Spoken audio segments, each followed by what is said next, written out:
kaunti-ini ya Kajiado nithiite na mbere na gucakaya kumanagia na ciiko cia arwaru gukorwo makiura thibitari-ini mahinda kwa mahinda na makiria hindi iria makorwo kana gukirikana ati marugagira rugiri-ini na gukorwo makiuma thibitari-ini ucio. Kuringana na arugamĩrĩri a thibitari uyu ni mataririe ati uthorimi uria wikitwo gicunji kinene kia arwaru aria matwaragwo thibitari-ini ucio macokaga kuura magacoka kana undu uria ucungagiriria ugukorwo riu magithii matarikitie kuriha marihi maria magiriire ni undu ukirirwo na njira nene ni utongoria wa thirikari ya kaunti ro hamwe na arugamĩrĩri a ugima wa mwiri mwena wa Kitengela kaunti-ini ya Kajiado.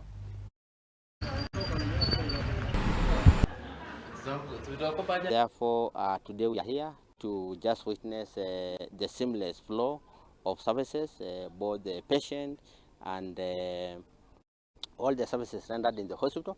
And we just, the reason why we are doing well now in matters commodity security is because we pass a law, the Facility Improvement Fund, and because of the system we have with MOH, we found this hospital collecting 1.5 million a month. Today, this hospital have a capacity to collect 5 million in a month, and also close to a similar amount in matters NHIF.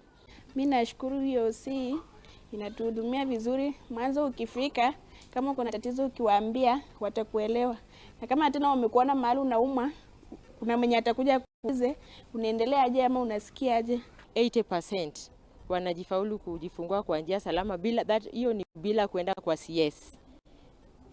Around 20% ndio wanaenda CS na around 5% ndio tunapeana transfer ya kwenda nje.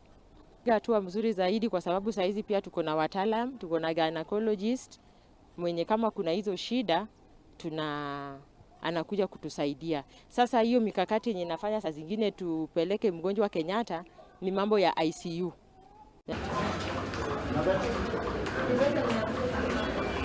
Aya, tobe tukirie na ora ringi na gitio kinene no ndugetekere guthira mitambo ni turacokereria na